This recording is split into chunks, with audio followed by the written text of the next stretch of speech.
Bayangin, baru aja kehilangan suami tercinta, malah dihina dan diusir dari rumah yang selama ini jadi tempat bernaung. Tapi beberapa tahun kemudian, orang-orang yang dulu ngerendahin, cuma bisa terdiam pas lihat rombongan mobil mewah datang. Dan yang turun, bikin semua orang melongo. Assalamualaikum warahmatullahi wabarakatuh. Halo teman-teman semua, selamat datang di channel ini. Tempatnya kisah-kisah nyata penuh hikmah, inspirasi, dan kejutan hidup yang gak disangka-sangka. Sebelum kita lanjut ke ceritanya, jangan lupa untuk klik like, tulis komentar kalian di bawah, dan subscribe channel ini ya. Karena satu klik dari kalian, benar-benar bantu channel ini terus berkembang dan menghadirkan cerita-cerita yang menyentuh hati. Jangan lupa juga tulis sholawat di kolom komentar sebagai bentuk cinta kita pada Nabi Muhammad Shallallahu Alaihi Wasallam. Dan tulis juga asal kota atau desa kalian ya. Biar kita tahu dari mana aja nih teman-teman pejuang hati yang luar biasa. Namanya Rina. Usianya baru 26 tahun ketika semua ini terjadi. Ia adalah seorang wanita sederhana dari sebuah desa kecil di Jawa Tengah, tempat di mana hidup mengalir pelan-pelan seperti sungai di belakang rumah warga. Rina bukan berasal dari keluarga kaya, tapi ia dikenal sebagai gadis yang sopan, ramah, dan rajin membantu orang tua. Sejak kecil, ia terbiasa hidup dalam kekurangan. Bapaknya hanya seorang buruh tani, dan ibunya kadang ikut mencuci pakaian di rumah-rumah tetangga buat menambah penghasilan. Tapi meskipun hidup serba terbatas, Rina tumbuh menjadi pribadi yang kuat dan tidak mudah mengeluh. Hidup Rina berubah saat ia bertemu dengan Adi, pria yang kemudian menjadi suaminya. Adi juga bukan orang berada, tapi dia pekerja keras dan punya hati yang tulus. Mereka berkenalan lewat pengajian rutin di masjid kampung, dan dari situlah benih cinta mereka tumbuh perlahan. Adi adalah seorang sopir truk antar kota, yang sering mengangkut barang dari pelabuhan ke gudang-gudang di berbagai kota. Walau penghasilannya tidak seberapa, ia selalu berusaha menyisihkan sedikit untuk masa depan. Setelah sekitar 1 tahun saling mengenal dan menjalani ta'aruf, mereka akhirnya menikah dalam sebuah pesta sederhana yang hanya dihadiri tetangga sekitar dan keluarga dekat. Setelah menikah, Rina dan Adi tinggal di rumah tua warisan orang tua Adi. Rumah itu sebenarnya milik mertua Rina, tapi sudah lama tidak ditempati karena kedua orang tua Adi memilih tinggal bersama anak sulung mereka di kota. Jadi, Rina dan Adi diberikan izin untuk menempatinya. Meski rumah itu terbuat dari kayu dengan lantai yang masih dari semen kasar, tapi bagi mereka berdua, rumah itu adalah istana kecil yang penuh cinta. Mereka menghias rumah dengan seadanya. Taplak meja hasil tenunan ibu Rina, lemari plastik bekas, dan satu set kursi rotan tua yang sudah mulai rapuh. Tapi semuanya terasa indah karena mereka menjalaninya bersama. Setiap pagi, Rina akan menyiapkan sarapan buat Adi sebelum berangkat kerja. Biasanya hanya nasi goreng sederhana atau tempe goreng dengan sambal terasi. Setelah Adi berangkat, Rina menghabiskan waktu dengan menjahit baju pesanan dari tetangga. Ia punya sedikit keahlian menjahit dari ibunya. Hidup mereka mungkin tidak mewah, tapi penuh dengan tawa. Sesekali, Adi membawa oleh-oleh kecil dari luar kota, entah itu bakpia dari Jogja atau keripik dari Solo. Satu hal yang selalu mereka jaga adalah sholat berjamaah dan berdoa bersama, berterima kasih pada Allah atas apapun yang mereka miliki. Namun, takdir berkata lain. Di tahun kedua pernikahan mereka, musibah datang tanpa permisi. Suatu hari, Rina menerima telepon dari perusahaan tempat Adi bekerja. Suaranya gemetar saat mendengar kabar bahwa suaminya mengalami kecelakaan saat perjalanan pulang dari luar kota. Truk yang dikendarai Adi tergelincir di tikungan tajam karena rem blong.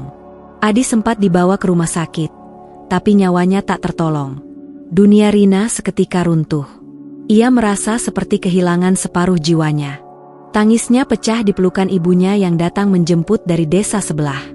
Rasa sakit itu terlalu dalam, karena Adi bukan hanya suami, tapi juga sahabat terbaik dalam hidupnya. Hari pemakaman Adi diselimuti hujan gerimis. Langit seolah turut menangis atas kepergian seorang pria baik yang tak banyak bicara, tapi selalu tulus dalam bertindak. Rina duduk di dekat makam, diam, dengan mata sembab dan wajah pucat. Warga desa pun datang memberikan belasungkawa, tapi tidak sedikit pula yang mulai membicarakan nasib Rina setelah ini. Kasihannya, masih muda udah jadi janda, bisik-bisik tetangga mulai terdengar. Namun, yang lebih menyakitkan bukan ucapan mereka, melainkan perubahan sikap dari keluarga suaminya sendiri. Beberapa hari setelah pemakaman, Rina mulai merasakan perlakuan yang berbeda dari keluarga mertua. Yang dulunya ramah dan hangat, kini mulai menjaga jarak. Mereka tak lagi mengajak Rina bicara seperti biasa. Bahkan, salah satu kakak iparnya pernah berkata, "Kamu kan cuma numpang di sini. Rumah ini kan milik keluarga Adi. Sekarang Adi udah nggak ada, kamu mau gimana?" Ucapan itu seperti petir di siang bolong. Rina hanya bisa menunduk, berusaha menahan air mata yang nyaris tumpah. Ia tidak pernah meminta apa-apa, hanya ingin tinggal di rumah itu sampai dirinya kuat kembali. Tapi rupanya, keberadaannya dianggap beban. Tak lama kemudian, ibu mertuanya memanggil Rina dan menyampaikan bahwa rumah itu akan dipakai oleh saudara mereka yang lain. Rina diminta untuk segera mencari tempat tinggal lain. Tidak ada nada marah dalam ucapan itu, tapi jelas sekali maksudnya bahwa ia harus pergi. Rina tidak membantah, ia hanya mengangguk dan berusaha tetap kuat. Malam itu, ia menangis sejadi-jadinya. Tidak karena dipaksa pergi, tapi karena merasa begitu sendirian. Baru saja kehilangan suami, kini ia juga kehilangan rumah tempat berlindung. Dan yang menyakitkan, semua ini terjadi bukan karena kesalahan yang ia perbuat. Besok paginya, Rina berkemas dengan tangan gemetar. Ia hanya membawa koper kecil berisi pakaian dan beberapa barang kenangan dari Adi, seperti foto pernikahan mereka, mukena pemberian suaminya, dan satu buku catatan kecil berisi doa-doa yang dulu sering mereka baca bersama. Tidak ada yang menemani Rina pergi, kecuali langkah kakinya yang gontai meninggalkan rumah yang dulu jadi tempat ia menambatkan harapan. Tetangga yang melihat hanya menatap diam, beberapa bahkan memilih pura-pura sibuk. Tidak ada pelukan perpisahan, tidak ada kata maaf. Hari itu, Rina benar-benar kehilangan segalanya. Suami, rumah, keluarga mertua, dan bahkan kehangatan yang dulu ia rasa di kampung halaman. Tapi dalam hati, Rina berbisik, "Ya Allah, kalau memang ini takdirku, beri aku kekuatan untuk bertahan. Aku nggak tahu akan kemana setelah ini, tapi aku percaya Engkau nggak akan meninggalkan hamba MU." Setelah meninggalkan rumah suaminya, Rina benar-benar memulai hidup dari titik nol. Dengan satu koper kecil di tangan dan sisa uang seadanya, dia berjalan menyusuri jalan desa sambil menahan tangis. Hatinya hancur, tapi langkah kakinya tetap tegak. Tidak ada satupun keluarga dari pihak suami yang menawarkan tumpangan atau sekadar bertanya mau kemana. Seolah mereka lega dia pergi. Rina pun pergi ke rumah orang tuanya yang letaknya tidak jauh, sekitar 2 desa dari tempat ia dulu tinggal bersama Adi. Orang tua Rina, yang sudah sepuh dan hidup pas-pasan, menyambut anak perempuannya itu dengan pelukan haru. Tapi Rina tahu, ia tidak bisa terus bergantung pada mereka. Di rumah yang hanya berdinding anyaman bambu itu, orang tuanya sudah cukup kesulitan memenuhi kebutuhan sendiri. Ayahnya sudah tidak lagi bisa bekerja di ladang karena sakit-sakitan, sementara ibunya hanya mengandalkan penghasilan dari mencuci pakaian tetangga. Rina merasa tak enak hati. Ia harus bangkit, harus cari cara agar tidak menjadi beban bagi siapapun. Hari-harinya dihabiskan merenung, menatap langit dari tikar tua yang mulai sobek di pojok rumah. Tapi kemudian, dia teringat satu hal.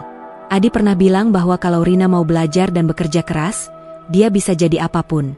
Kata-kata itu seperti cahaya kecil dalam kegelapan hidupnya. Maka, dengan tekad yang perlahan tumbuh kembali, Rina memutuskan untuk pergi ke kota dan mencoba peruntungan di sana.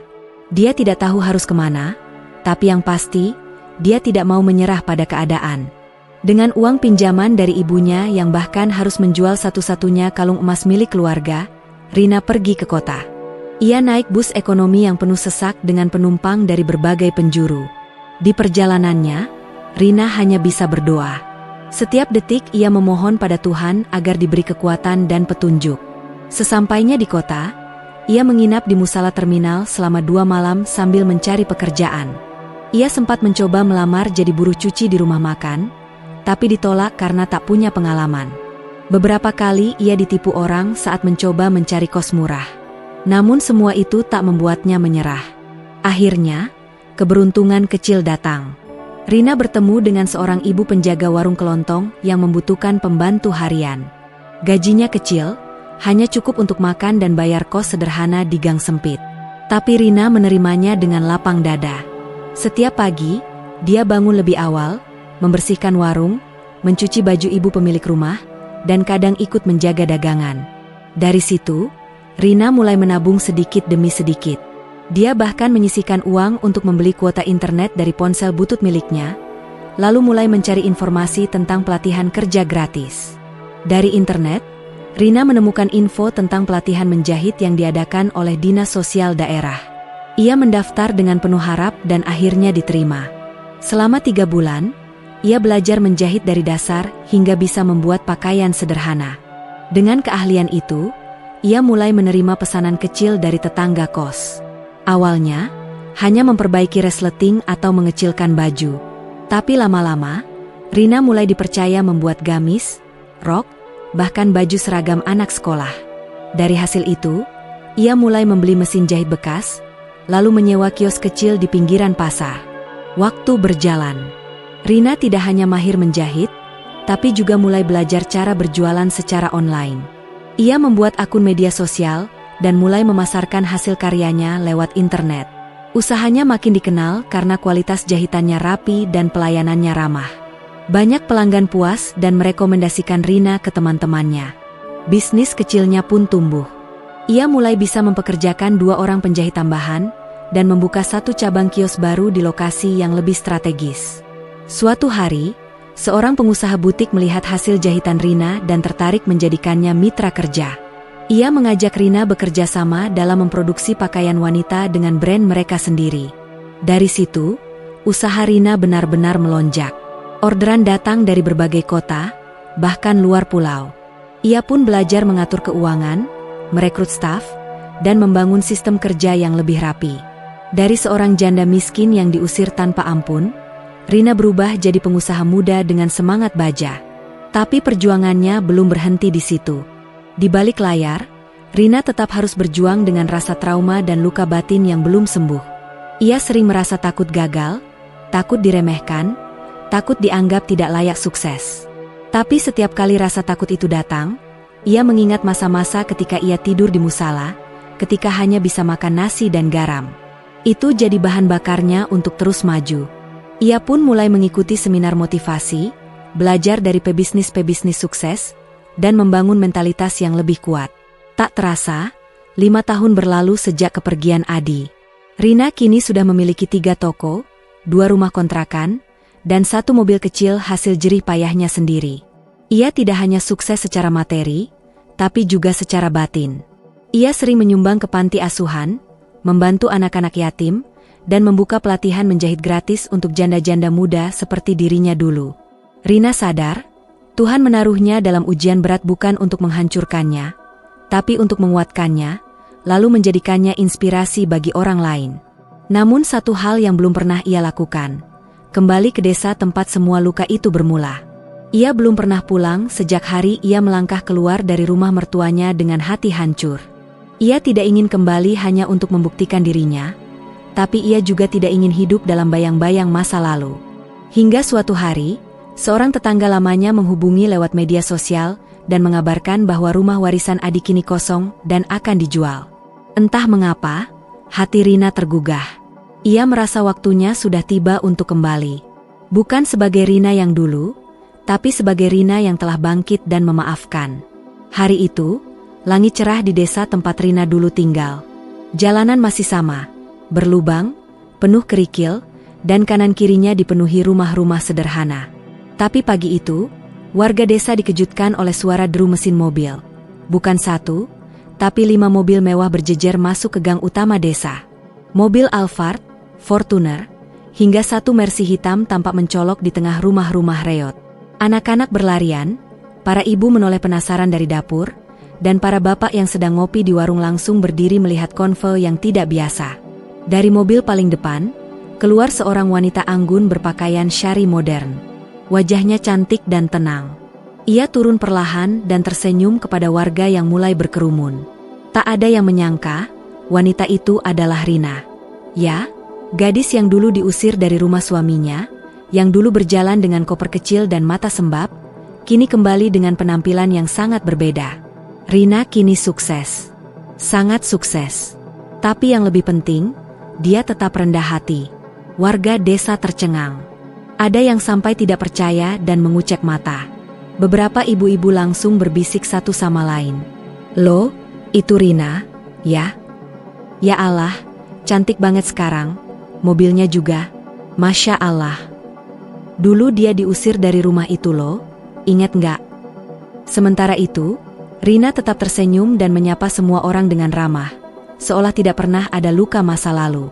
Di belakangnya, keluar beberapa staf yang membawakan oleh-oleh dan paket sembako yang sudah ia siapkan untuk dibagikan ke warga. Ternyata, kunjungan Rina bukan sekadar nostalgia. Ia memang sengaja datang untuk berbagi berkah dengan kampung yang dulu pernah jadi saksi luka terdalamnya. Tapi tentu, yang paling kaget adalah keluarga mertuanya dulu. Mereka yang dulu mengusirnya, kini hanya bisa berdiri kaku di teras rumah sambil menatap pemandangan yang tak mereka sangka akan terjadi.